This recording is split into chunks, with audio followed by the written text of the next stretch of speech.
اس صورت کا نام سورۃ البقرہ ہے۔ اختصار کے ساتھ میں یہ تھوڑا سا بات بتا دوں، پھر وہ آگے مضمون آئے گا، اس میں پھر بات کریں گے کہ اس کو بقرہ نام کیوں دیا گیا ہے۔ تو اللہ تعالیٰ کی حکمت ہے کہ ہر وہ چیز جو اس کے نیک لوگوں، صالحین کے ساتھ نسبت رکھتی ہے، اس کو اجاگر کرنے کے لیے اور اس نسبت کو لوگوں پر ظاہر کرنے کے لیے اللہ تعالیٰ نے قرآن پاک میں بہت سی چیزوں کے نام سے صورتوں کے نام رکھے ہیں۔ جیسے سورۃ نمل ہے، ایک چونٹی کے نام پر ہے۔ اس طرح بہت سی صورتیں ہیں، پھر آگے وقت آتا جائے گا۔ تو اس میں سورۃ بقرہ گائے کے نام پہ یہ صورت رکھی گئی۔ اگر یہ صورت نہ رکھی جاتی تو اتنی اہمیت نہ ہوتی، وہ بات اجاگر نہ ہوتی۔ اللہ تعالیٰ چاہتا ہے کہ بندے جب اس صورت کو دیکھیں نام کیوں ہے، اس کی وجہ کیا ہے، تو اس کی حقیقت تک پہنچیں اور اسے عبرت حاصل کریں اور سبق حاصل کریں۔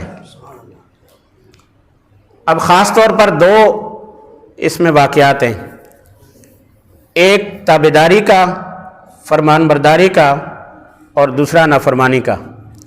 دو پہلو ایک ساتھ آ رہے ہیں کہ بنی اسرائیل کے اندر ایک شخص بہت امیر تھا اور اس کا بھتیجا چاہتا تھا کہ اس کی ساری دولت مجھے مل جائے، اور وہ اس کے لیے تگ و دوگ میں لگ گیا کہ کسی طرح چاچے کی ساری دولت مجھے ملے۔ المختصر کہ اس نے یہ فیصلہ کیا کہ میں ان کو قتل کر دوں۔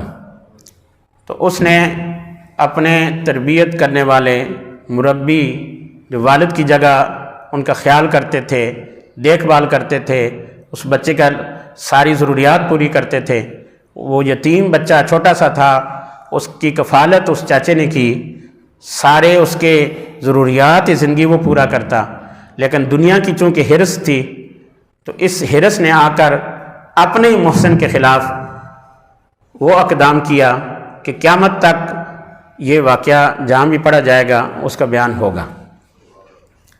اس نے اپنے چاچے کو قتل کر دیا، اور اب سوچا کہ یہ تو مسئلہ بن گیا، تو یہ ایک جرم۔ دوسرا جرم یہ کیا کہ اس نے رات کے وقت اٹھا کر دوسرے علاقے میں جا کر لاش کو پھینک کے آ گیا، اپنے علاقے سے ہٹ کر دوسرے علاقے میں۔ یہ دوسرا جرم ہو گیا۔ وجہ یہ کہ تاکہ اس میں ان پر الزام لگ جائے گا اور بات آئی گئی ہو جائے گی۔ تو بہرحال یہ جب بات حضرت موسیٰ علیہ السلام تک پہنچی اور خود مدعی بن گیا وہ بھتیجا، مارا بھی خود، وہاں جا کے پھینکا بھی خود، اور پھر شور شرابہ بھی خود ہی کیا اور اپنے ساتھ اپنی قوم کو ملا لیا۔ حضرت موسیٰ علیہ السلام اس بات پر حیرت زدہ تھے، تو ان لوگوں کو بلایا جہاں سے لاش ملی تھی۔ تو یہ ایک مسئلہ ہے فقہی قسامت کا کہ جہاں سے اس طرح کا معاملہ ہوگا تو وہاں کے 50 آدمیوں کی قسمیں لی جائیں گی، اس کو قسامت کہا جاتا ہے۔ یہ ایک لمبا مسئلہ ہے۔ تو اب موسیٰ علیہ السلام نے ان کے معزز جو لوگ تھے ان کو بلایا کہ تم قسم اٹھاؤ، کیونکہ تمہارے علاقے سے یہ چیز ملی ہے۔ تو وہ جو مدعی تھا وہ کہتا تھا یہ قسمیں جھوٹی قسمیں اٹھائیں گے۔ موسیٰ علیہ السلام نے کہا جو بھی ہوگا، لیکن ایک قانون ہے، ایک ضابطہ ہے، اس کے مطابق عمل ہوگا، کیونکہ ان کے پاس گواہ موجود نہیں ہے، مدعی ہے، اس کے پاس گواہ نہیں ہے۔ اب جو مدعا علیہ ہیں انہوں نے قسم دینی ہے۔ تو بہرحال ان لوگوں نے جو معزز تھے 50 آدمی نے قسمیں اٹھا لیں۔ انہوں نے کہا کہ ہم نے نہیں کیا اور ہمیں اس کی کوئی خبر بھی نہیں ہے، صرف اتنا ہی ہے کہ ہمارے علاقے میں یہ چیز ملی ہے، باقی ہمیں اس کی خبر نہیں ہے۔ بہرحال یہ ایک مشکل مسئلہ ہو گیا۔ وہ اس میں تھا کہ نہیں، انہی لوگوں نے قتل کیا ہے، قاتل کا پتہ کرائیں۔ تو اب اس پر حضرت موسیٰ علیہ السلام سے انہوں نے بار بار کہا کہ ہمیں بتائیں قاتل کون ہے۔ یہ الفاظ میں پڑھ کر آپ کے ذوق کو دوبالا کر دوں کہ قرآن پاک نے کس طرح تفصیل سے اس کو بیان کیا ہے۔ وَإِذْ قَالَ مُوسَىٰ لِقَوْمِهِ إِنَّ اللَّهَ يَأْمُرُكُمْ أَن تَذْبَحُوا بَقَرَةً قَالُوا أَتَتَّخِذُنَا هُزُوًا قَالَ أَعُوذُ بِاللَّهِ أَنْ أَكُونَ مِنَ الْجَاهِلِينَ۔ اب جب ان لوگوں نے زیادہ زور لگایا تو حضرت موسیٰ علیہ السلام نے اللہ سے دعا کی، تو اس کے جواب میں اللہ تعالیٰ کی طرف سے کہ ان اللہ یأمرکم، اللہ تمہیں حکم دیتا ہے ان تذبحوا بقرہ، کہ ایک گائے کو ذبح کر دو۔ اب ان کو چاہیے تھا کہ وہ گائے ذبح کر دیتے، بات ختم ہو جاتی، لیکن چونکہ دل سے چور تھے، جو مدعی تھے وہ خود چونکہ مجرم تھے، اس لیے کیسے وہ اپنے آپ کو ظاہر کریں؟ تو انہوں نے کہا کہ نہیں، کون سی گائے ہو، یہ تو آپ مذاق کر رہے ہیں ہم سے، اور یہ معاملہ ہے وہ معاملہ ہے۔ قالوا ادع لنا ربک یبین لنا ما ہی، گائے کی حقیقت کیا ہو، کس طرح کی ہو، چھوٹی ہو، بڑی ہو، بوڑھی ہو، کس طرح کی ہو؟ قال انہ یقول انہا بقرۃ لا فارض ولا بکر عوان بین ذلک ففعلوا ما تؤمرون۔ تو موسیٰ علیہ السلام نے انہیں بتایا کہ نہ وہ گائے فارض بھی نہ ہو، بکر بھی نہ ہو، بوڑھی بھی نہ ہو اور بچی بھی نہ ہو، عوان بین ذلک، اس کے درمیان نوجوان ہو۔ ففعلوا ما تؤمرون، جس بات کا تمہیں حکم دیا گیا وہ کرو۔ اب بات پوری ہو گئی ہے کہ نوجوان ہو، لیکن انہوں نے کہا نہیں، ہمیں بتایا اس کا رنگ کیا ہو۔ قالوا ادع لنا ربک یبین لنا ما لونھا، رنگ کیا ہے؟ قال انہ یقول انہا بقرۃ صفراء فاقع لونھا تسر الناظرین، کہ کہا کہ اس کا رنگ پیلا ہو، صفراء ہو، صرف صفراء بھی نہ ہو، فاقع، گہرا پیلا ہو، اور گہرا پیلا ایسا ہو کہ تسر الناظرین، دیکھنے والوں کو مسرور کر دے، خوش کر دے، دیکھ کر اس کے رنگ کو دل میں راحت پیدا ہو، خوشی پیدا ہو۔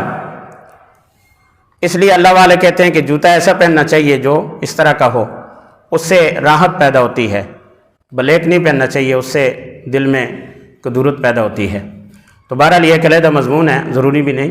تو تسر الناظرین، اور بات اتنی ہوگی مان لینی چاہیے، لیکن نہیں، پھر کہا نہیں، قال ادع لنا ربک یبین لنا ما ہی، ابھی بھی بات پوری نہیں ہے۔ ان البقرہ تشابہ علینا، یہ تو ہمارے اوپر متشابہ ہوگی، کس طرح کی لائیں، کہاں سے لائیں، ملے گی کہاں؟ لیکن آگے پھر انہوں نے، جو باقی لوگ تھے، انہوں نے کہا وَإِنَّا إِن شَاءَ اللَّهُ لَمُهْتَدُونَ، ہم ضرور پا لیں گے، یہ انشاءاللہ انہوں نے کہہ دیا۔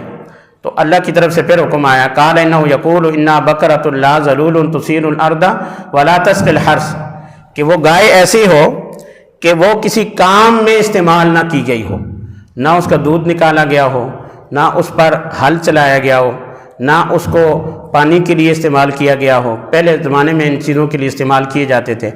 تو کہا مسلمۃ، بالکل صاف ہو، لا شیۃ فیہا، اس میں کوئی داغ دبا بھی نہ ہو، ہر لحاظ سے صاف ستھری ہو۔ قالوا الآن جئت بالحق، تو کہا کہ اب آپ نے حق بات کہی ہے، حق تو پہلے بھی کی تھی لیکن چونکہ ماننا نہیں تھا۔ تو بہرحال یہ ایک علیحدہ ہے، ہم کسی اس پر بات نہیں کر رہے ہیں، جب موضوع ہوگا پھر بات ہوگی۔ میں جو بات کرنا چاہ رہا ہوں کہ یہ ایک زاویہ ہے، ایک طرف ہے، ایک واقعہ ہے کہ اس نے نافرمانی کی، دنیا کی حرص کی وجہ سے قتل کیا، اور پھر وہ قتل جب یہ گائے کو ذبح کیا گیا تو فَقُلْنَا اضْرِبُوا بِبَعْضِهَا، کہ اس کے بعض حصے کو، مردہ گائے کے بعض حصے کو مردہ کے ساتھ لگاؤ، تو پھر یہ جو ہے نا زندہ ہو جائے گی، بتا دے گی کس نے قتل کیا ہے۔ تو پھر ایسے ہی ہوا، كَذَلِكَ يُحْيِي اللَّهُ الْمَوْتَى وَيُرِيكُمْ آيَاتِهِ لَعَلَّكُمْ تَعْقِلُونَ۔ تو اس آدمی نے، چاچے نے اٹھ کے بتا دیا کہ قتل کس نے کیا تھا، کہاں پھینکا تھا، کیا واقعہ پیش آیا تھا، سب کچھ ظاہر ہو گیا۔ تو یہ ایک واقعہ ہے۔ اس کے پس پردہ کیا ہے کہ ایک بنی اسرائیل میں بہت ہی انتہائی نیک پرہیزگار شخص تھا، صالح شخص تھا، اور کوئی بھی صالح شخص ہوتا ہے 7 پشتوں تک اس کی نیکی کا اثر جاتا ہے۔ آپ یہ نہ سمجھیں کہ ہم نے نیکی کی ختم ہو گئی، 7 پشتوں تک اس کا اثر رہے گا، کہیں نہ کہیں جا کر وہ ظاہر ہوگا۔ انسان کو نیکی کرنی چاہیے، اس میں پیچھے نہیں ہٹنا چاہیے۔ تو اب وہ صالح شخص تھا، انتہائی نیک تھا، اس کی اہلیہ بھی نیک تھی اور اس کے وصال کا وقت آ گیا تو ان کے پاس ایک یہی بچڑیا تھی، تو جنگل میں جا کر اللہ کے سپرد کر دی۔ یہ متعدد مرتبہ آپ واقعات سنتے ہیں، میں اس کو خلاصہ کر رہا ہوں، باقی چیزیں بھی کی۔ المختصر کے ادھر سے بچہ بڑا ہو گیا اور اس قابل ہو گیا کہ کام کاج کر سکے، تو یہ صبح کے وقت جنگل میں جاتا، لکڑیاں کاٹتا تھا اور بازار میں جا کر لکڑیاں بیچتا تھا، اور اس کی جو آمدن ہوتی تھی اس کے وہ 3 ایسے کرتا تھا۔ ایک حصہ اپنی ضرورت کے لیے، ایک حصہ والدہ کو لا کے دیتا تھا، اور ایک حصہ اللہ کے راستے میں صدقہ کر دیتا تھا۔ یہ اس نے اپنا معمول بنایا ہوا تھا کہ دن کے وقت جو اس کی محنت تھی 3 ایسے اس میں تھے، صدقہ بھی کرتا تھا، والدہ کی خدمت بھی کرتا تھا اور اپنی ضرورت بھی پوری کرتا تھا۔ اور جب رات کا وقت آتا تھا تو رات کو بھی اس بچے نے 3 حصوں میں اپنے آپ کو تقسیم کیا ہوا تھا کہ پہلے حصے میں اپنی والدہ کی خدمت کرتا، ان کے پاؤں دباتا، ان کی ضروریات پوری کرتا۔ والدہ کی خدمت سے بڑے بڑے مقام ملتے ہیں، تو بہرحال وہ والدہ کی خدمت کرتا، اور ایک حصے میں وہ سو جاتا اور آخری پار اٹھ کر اللہ کو یاد کرتا تھا۔ رات بھی 3 حصوں میں، ایک اپنے لیے، ایک ماں کے لیے اور ایک اللہ کے لیے، سب کے حقوق ادا کرنے۔ ہم تو اپنے حقوق ادا کرتے ہیں، ہمارے لیے بس بہتر ہونا چاہیے۔ گھر میں بوڑھے والدین ہیں، ان کا کیا ہوگا؟ اس کی کوئی پرواہ نہیں ہے۔ اور اللہ نے ہمیں پیدا کیا ہے، اللہ سب کچھ دے رہا ہے، اس کے لیے صدقہ و خیرات کیا ہے، اس کے راستے میں کیا دینا ہے، اس کا بھی کوئی نہیں ہے۔ جب زکوٰۃ کا وقت آئے یا کوئی ایسا معاملہ آ جائے، ہم کہتے ہیں یہ تو بہت زیادہ ہے، تو یہ ہماری کوتاہی ہے۔ تو وہ بچہ اس طرح اپنی زندگی گزارتا تھا، دن بھی 3 حصوں میں تقسیم، رات بھی 3 حصوں میں تقسیم، اور اس طرح وقت گزرتا گیا۔ جب وہ بڑا ہو گیا، اس کی والدہ نے کہا کہ تمہارے والد نے جنگل میں فلاں جگہ پر تمہاری امانت چھوڑی ہے، جا کر لے کر آ جاؤ۔ بہرحال مختصر یہ کہ وہ لے کر آ گیا، جو جو امانتیں تھیں لے کے آ گیا، اور اس گائے کو بھی لے کر آ گیا۔ اس گائے سے دودھ بھی نہیں نکالا گیا، ہل بھی نہیں چلایا گیا، کھیتی باڑی نہیں کی گئی، اور اس سے جو ہے پانی بھی نہیں نکالا گیا، تو کسی کام میں اس کو استعمال میں نہیں لایا، کیونکہ وہ تو وہاں تھی اللہ کی امانت میں۔ کتنا عرصہ وہاں رہی، کسی درندے نے اس کو نہیں کھایا، کسی چیز نے اس کو نقصان نہیں کیا۔ کوئی آدمی چھوڑ کر آئے کسی چیز کو چھوڑ کر آئے، پتہ لگ جائے گا کچھ دنوں بعد نہیں ہوگی، لیکن جو کامل یقین والے ہوتے ہیں ان کا اللہ کے ساتھ تعلق ہوتا ہے، وہ اللہ پر یقین رکھتے ہیں اور اللہ کی امانت کر دیتے ہیں، تو اللہ تعالیٰ کے پاس تو کوئی کمی نہیں ہے۔ ساری کائنات کی حفاظت کر رہا ہے، گائے کی حفاظت نہیں ہو سکے گی؟ ہر چیز کی حفاظت ہو سکتی ہے، لیکن یہ ہے کہ کوئی اپنا تعلق، اپنی نسبت اس رب سے اتنی بنائے تو صحیح، اعتقاد تو رکھے۔ تو بہرحال یہ گائے ان کے پاس تھی، تو والدہ نے کہا کہ جا کے بیچ کے آؤ۔ اب وہ جب بیچنے کے لیے جانے لگا، اس وقت گائے کی 3 درہم قیمت ہوتی تھی، تو راستے میں ایک شخص ملا، اس نے کہا کہ کتنی کی بیچ رہے ہو؟ کہا کہ اتنی کی۔ کہا کہ اگر میں تمہیں زیادہ دے دوں اور تم مجھے دے دو؟ کہا کہ ٹھیک ہے، لیکن میں والدہ سے مشورہ کر کے پھر دوں گا، کیونکہ وہ اتنا فرمان بردار تھا کہ ایک ایک لفظ کو بھی جو والدہ نے کہا ہے اس کو یاد رکھتا تھا۔ اس پر ایک سیر اصل مضمون ہے والدہ کی بات کہنے پر، پھر انشاءاللہ کبھی موقع ہوگا بتائیں گے کہ والدہ جو کہتی ہے تو اس کے مطابق جب بندہ، اس کا بیٹا عمل کرتا ہے تو اللہ تعالیٰ کی طرف سے اس پہ بڑے کرم نوازی ہوتی ہے۔ اب یہاں وہ لالچ میں آتا کہ مجھے زیادہ مل رہے ہیں، دے دیتا، والدہ کو کہتا یہ لو 3 درہم، باقی جو ہے وہ اپنے استعمال میں رکھتا، لیکن نہیں، والدہ نے جو کہا ہے کہ جب بک جائے، سودا ہو جائے تو مشورہ کر لینا، اس میں بیچیں تو دے دینا۔ دوسرے دن پھر آیا، آگے والی قیمت تھی، وہی شخص سامنے آ گیا، اس نے کہا کہ اس پہ نہیں، میں زیادہ دینا، اتنے تم لے لو اور والدہ سے مشورہ نہ کرو، بس مجھے دے دو۔ کہا کہ نہیں، اتنے میں لینا ہے تو لے لو، زیادہ میں لینا ہے تو میں والدہ سے پھر مشورہ کروں۔ تیسرے دن پھر جب یہ معاملہ پیش آیا تو والدہ نے کہا کہ ان سے پوچھنا کہ ہم اس کو بیچیں یا نہ بیچیں، بس، کیونکہ والدہ بھی تو پھر کس کی والدہ تھی اور زوجہ کس کی تھی؟ صالحہ تھی، وہ بھی جانتی تھی کہ یہ کوئی غیبی مدد ہے اللہ کی طرف سے۔ تو کہا کہ نہیں، اس کو اپنے گھر میں رکھو اور اس کی قیمت لگانے کے لیے گھر میں خود آئیں گے اور اس کی جو چمڑا ہے پورا اس کو بھر کر سونا تمہیں ملے گا، یہ اس کی قیمت ہوگی۔ تو بہرحال یہ بنی اسرائیل کے لوگ وہاں تک پہنچے تلاش کرتے ہوئے، اور پھر وہ ان کو یہ سونا بھر کر دینا پڑا، جتنی اس کا وزن بنتا تھا اتنا سونا دیا گیا۔ تو اب یہ دیکھیں نیکی کا عمل کتنا ہے اور برائی کا عمل کیا ہے۔ یہ دونوں واقعات، وہ جو بھتیجا تھا وہ بھی چلا گیا، وہ جو بچہ تھا وہ بھی دنیا سے چلا گیا، لیکن کیا ہے کہ ایک کی خیر کی بات موجود ہے، ایک کی شر کی بات موجود ہے۔